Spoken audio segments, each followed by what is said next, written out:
ನೀವು ಒಂದು ಪಕ್ಷಿಯನ್ನು ನೂರಾರು ಕಿಲೋಮೀಟರ್ ದೂರದಲ್ಲಿ ಬಿಟ್ಟು ಬಂದರೂ ಅದು ತನ್ನ ಮನೆ ಇರುವ ದಿಕ್ಕನ್ನು ಹೇಗೆ ಕಂಡುಹಿಡಿಯುತ್ತದೆ ಗೊತ್ತಾ? ಅದಕ್ಕೆ ಗೂಗಲ್ ಮ್ಯಾಪ್ ಇಲ್ಲ, ಮೊಬೈಲ್ ಇಲ್ಲ, ರಸ್ತೆಯ ಬೋರ್ಡ್ಗಳು ಇಲ್ಲ. ಆದರೂ ಕೆಲವಾರು ಕಿಲೋಮೀಟರ್ ದೂರ ಹಾರಿ ಅದೇ ಪ್ರದೇಶಕ್ಕೆ ತಲುಪುತ್ತವೆ. ಹಾಗಾದರೆ ಪಕ್ಷಿಗಳಿಗೆ ದಾರಿ ಹೇಗೆ ಗೊತ್ತಾಗುತ್ತದೆ ಎಂದು ಈ ವಿಡಿಯೋದಲ್ಲಿ ತಿಳಿದುಕೊಳ್ಳೋಣ. ಸ್ಕಿಪ್ ಮಾಡದೆ ಕೊನೆಯವರೆಗೂ ವಿಡಿಯೋ ನೋಡಿ, ಲೈಕ್ ಮಾಡಿ, ಹಾಗೆ ಶೇರ್ ಮಾಡಿ, ಹಾಗೆ ಸಬ್ಸ್ಕ್ರೈಬ್ ಕೂಡ ಮಾಡಿಕೊಳ್ಳಿ. ಪಕ್ಷಿಗಳು ಕೇವಲ ವಿಧಾನದಿಂದ ದಾರಿ ಹುಡುಕುವುದಿಲ್ಲ. ಮೊದಲಿಗೆ ಒಂದು ಮುಖ್ಯ ವಿಷಯ, ಪಕ್ಷಿಗಳು ದಾರಿ ಹುಡುಕಲು ಒಂದೇ ಒಂದು ವ್ಯವಸ್ಥೆಯ ಬಳಸುವುದಿಲ್ಲ. ಅವು ಸೂರ್ಯನ ಸ್ಥಾನ, ನಕ್ಷತ್ರಗಳು, ಭೂಮಿಯ ಕ್ಷೇತ್ರ, ವಾಸನೆ ಮತ್ತು ಸುತ್ತಮುತ್ತಲಿನ ಗುರುತುಗಳನ್ನು ಕೂಡ ಬಳಸಬಹುದು. ಅಂದರೆ ಮನುಷ್ಯನಿಗೆ ಹಲವು ರೀತಿಯ ಸೂಚನೆಗಳು ಸಿಗುವಂತೆ ಪಕ್ಷಿಗಳು ಪ್ರಕೃತಿಯ ಹಲವಾರು ಸಿಗ್ನಲ್ಗಳನ್ನು ಕೊಡುತ್ತವೆ.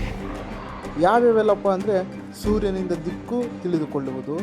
ಹಗಲಿನಲ್ಲಿ ಸೂರ್ಯ ಪಕ್ಷಿಗಳಿಗೆ ಒಂದು ರೀತಿಯ ಪ್ರಕೃತಿ ದಿಕ್ಕು ಸೂಚಕ. ಸೂರ್ಯ ಯಾವ ದಿಕ್ಕಿನಲ್ಲಿ ಉದಯಿಸುತ್ತಾನೆ, ದಿನದ ಸಮಯದೊಂದಿಗೆ ಅವನ ಹೇಗೆ ಬದಲಾಗುತ್ತದೆ ಎಂಬುದನ್ನು ಕೆಲವು ಪಕ್ಷಿಗಳು ಬಳಸಿಕೊಳ್ಳುತ್ತವೆ. ಆದರೆ ಇಲ್ಲಿ ಒಂದು ಸಮಸ್ಯೆ ಇದೆ. ಸೂರ್ಯ ದಿನವಿಡೀ ಒಂದೇ ಜಾಗದಲ್ಲಿ ಇರುವುದಿಲ್ಲ. ಹಾಗಾಗಿ ಪಕ್ಷಿಗಳು ಸೂರ್ಯನ ಸ್ಥಾನವನ್ನು ಸಮಯದ ಜೊತೆ ಹೊಂದಿಸಿಕೊಂಡು ದಿಕ್ಕನ್ನು ಅಂದಾಜು ಮಾಡುತ್ತವೆ. ಮನುಷ್ಯನು ಕೈಗಡಿಯಾರ ಮತ್ತು ಸೂರ್ಯವನ್ನು ನೋಡಿ ದಿಕ್ಕು ಅಂದಾಜು ಮಾಡುವಂತೆಯೇ ರಾತ್ರಿ ನಕ್ಷತ್ರಗಳ ಸಹಾಯದಿಂದ ಕೆಲವು ವಲಸೆ ಪಕ್ಷಿಗಳು ರಾತ್ರಿ ಸಮಯದಲ್ಲೂ ಸಾವಿರಾರು ಕಿಲೋಮೀಟರ್ ಪ್ರಯಾಣ ಮಾಡುತ್ತವೆ. ಇವುಗಳಲ್ಲಿ ನಕ್ಷತ್ರಗಳು ಸಹಾಯ ಮಾಡುತ್ತವೆ. ವಿಶೇಷವಾಗಿ ಆಕಾಶದ ನಕ್ಷತ್ರಗಳ ವಿನ್ಯಾಸವನ್ನು ಬಳಸಿಕೊಂಡು ದಿಕ್ಕನ್ನು ಅಂದಾಜು ಮಾಡುವ ಸಾಮರ್ಥ್ಯ ಕೆಲವು ಪಕ್ಷಿಗಳಲ್ಲಿ ಕಂಡುಬಂದಿದೆ. ಆದರೆ ನಾವು ರಾತ್ರಿ ಆಕಾಶವನ್ನು ನೋಡಿದಾಗ ಕೇವಲ ಸುಂದರ ನಕ್ಷತ್ರಗಳನ್ನು ನೋಡುತ್ತೇವೆ. ಆದರೆ ಕೆಲವು ಪಕ್ಷಿಗಳು ಅದೇ ಆಕಾಶವೇ ಒಂದು ಪ್ರಕೃತಿಯ ನಕ್ಷೆಯಂತೆ ಕೆಲಸ ಮಾಡಬಹುದು. ಭೂಮಿಯ ಚುಂಬಕೀಯ ಕ್ಷೇತ್ರ ಪ್ರಕೃತಿಯ ಕಂಪಾಸ್. ಅಂದರೆ ಭೂಮಿಯ ಸುತ್ತಲೂ ಚುಂಬಕ ಕ್ಷೇತ್ರ ಇದೆ. ಕೆಲವು ಪಕ್ಷಿಗಳು ಚುಂಬಕೀಯ ಕ್ಷೇತ್ರದ ಮಾಹಿತಿಯನ್ನು ಬಳಸಿಕೊಂಡು ದಿಕ್ಕನ್ನು ಕಂಡುಕೊಳ್ಳುವ ಸಾಮರ್ಥ್ಯ. ಸರಳವಾಗಿ ಹೇಳಬೇಕೆಂದರೆ, ನಮ್ಮ ಕೈಯಲ್ಲಿ ಕಂಪಾಸ್ ಇದ್ದರೆ ಉತ್ತರ ಯಾವ ದಿಕ್ಕಿನಲ್ಲಿ ಎಂದು ತಿಳಿಯಬಹುದು. ಕೆಲವು ಪಕ್ಷಿಗಳು ದೇಹದಲ್ಲಿರುವ ಸಂವೇದನಾ ವ್ಯವಸ್ಥೆಗಳು ಭೂಮಿಯ ಚುಂಬಕೀಯ ಕ್ಷೇತ್ರದ ಮಾಹಿತಿಯನ್ನು ಬಳಸಿಕೊಂಡು ದಿಕ್ಕು ನಿರ್ಧರಿಸಲು ಸಹಾಯ ಮಾಡಬಹುದು. ವೀಕ್ಷಕರೇ ಗಮನಿಸಿ, ಪ್ರಕೃತಿ ಪಕ್ಷಿಗಳೇ ಎಂತಹ ಅದ್ಭುತ ನ್ಯಾವಿಗೇಷನ್ ವ್ಯವಸ್ಥೆ ಕೊಟ್ಟಿದೆ ಅಂತ. ವೀಕ್ಷಕರೇ ಮತ್ತೊಂದು ವಿಷಯ ನೋಡೋದಾದರೆ, ಬೆಟ್ಟ, ನದಿ ಮತ್ತು ಇತರ ಗುರುತುಗಳನ್ನು ಪಕ್ಷಿಗಳು ನೆನಪಿಟ್ಟುಕೊಳ್ಳಬಹುದು. ಕೇವಲ ಆಕಾಶವನ್ನೇ ನೋಡಿ ಹಾರುವುದಿಲ್ಲ, ಭೂಮಿಯ ಮೇಲಿರುವ ಪ್ರಮುಖ ಗುರುತುಗಳನ್ನು ಅವುಗಳು ಸಹಾಯ ಮಾಡಬಹುದು. ದೊಡ್ಡ ನದಿಗಳು, ಬೆಟ್ಟಗಳು, ಕರಾವಳಿ ಪ್ರದೇಶಗಳು, ಕಾಡುಗಳ ಭೌಗೋಳಿಕ ಗುರುತುಗಳನ್ನು ದಾರಿಯನ್ನು ಗುರುತಿಸಲು ಸಹಾಯ ಮಾಡಬಹುದು.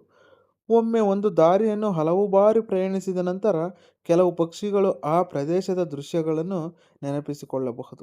ನಾವು ಒಂದು ಊರಿಗೆ ಹಲವು ಬಾರಿ ಹೋದರೆ, ಇಲ್ಲಿ ದೊಡ್ಡ ಬೆಟ್ಟ ಇದೆ, ಮುಂದೆ ನದಿ ಬರುತ್ತದೆ, ನಂತರ ಆ ರಸ್ತೆ ಬರುತ್ತದೆ ಎಂದು ನೆನಪಿಟ್ಟುಕೊಳ್ಳುತ್ತೇವಲ್ಲವೇ? ಅದೇ ರೀತಿ ಪಕ್ಷಿಗಳು ತಮ್ಮ ಪರಿಸರವನ್ನು ಬಳಸಿಕೊಳ್ಳಬಹುದು. ವಾಸನೆಯಿಂದಲೂ ದಾರಿ ಹುಡುಕುವುದನ್ನು ಪ್ರಕೃತಿ ಪಕ್ಷಿಗಳಿಗೆ ವ್ಯವಸ್ಥೆ ಕೊಟ್ಟಿದೆ. ಕುತೂಹಲಕಾರಿ ವಿಷಯ ಎಂದರೆ ವಾಸನೆ. ಕೆಲವು ಪಕ್ಷಿಗಳು ತಮ್ಮ ಸುತ್ತಮುತ್ತಲಿನ ವಾಸನೆಗಳಲ್ಲಿರುವ ವ್ಯವಸ್ಥೆಗಳನ್ನು ಬಳಸಿಕೊಂಡು ಸ್ಥಳವನ್ನು ಗುರುತಿಸಬಹುದು ಎಂಬುದಕ್ಕೆ ಸಂಶೋಧನೆಗಳಿವೆ. ಅಂದರೆ ಗಾಳಿಯಲ್ಲಿರುವ ವಾಸನೆಯ ಮಾಹಿತಿಯು ಅವುಗಳ ವ್ಯವಸ್ಥೆಯ ಒಂದು ಭಾಗವಾಗಿರಬಹುದು. ಆದರೆ ಎಲ್ಲ ಪಕ್ಷಿಗಳು ಒಂದೇ ರೀತಿಯಲ್ಲಿ ದಾರಿ ಹುಡುಕುತ್ತದೆ ಎಂದು ಹೇಳಲು ಸಾಧ್ಯವಿಲ್ಲ.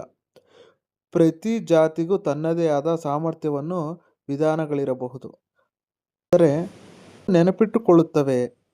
ಹೌದು, ಕೆಲವು ಪಕ್ಷಿಗಳು ಕಲಿತ ದಾರಿಗಳನ್ನು ಮತ್ತು ಸ್ಥಳಗಳನ್ನು ಮಾಹಿತಿಯನ್ನು ನೆನಪಿನಲ್ಲಿಟ್ಟುಕೊಳ್ಳುವ ಸಾಮರ್ಥ್ಯ ಹೊಂದಿದೆ.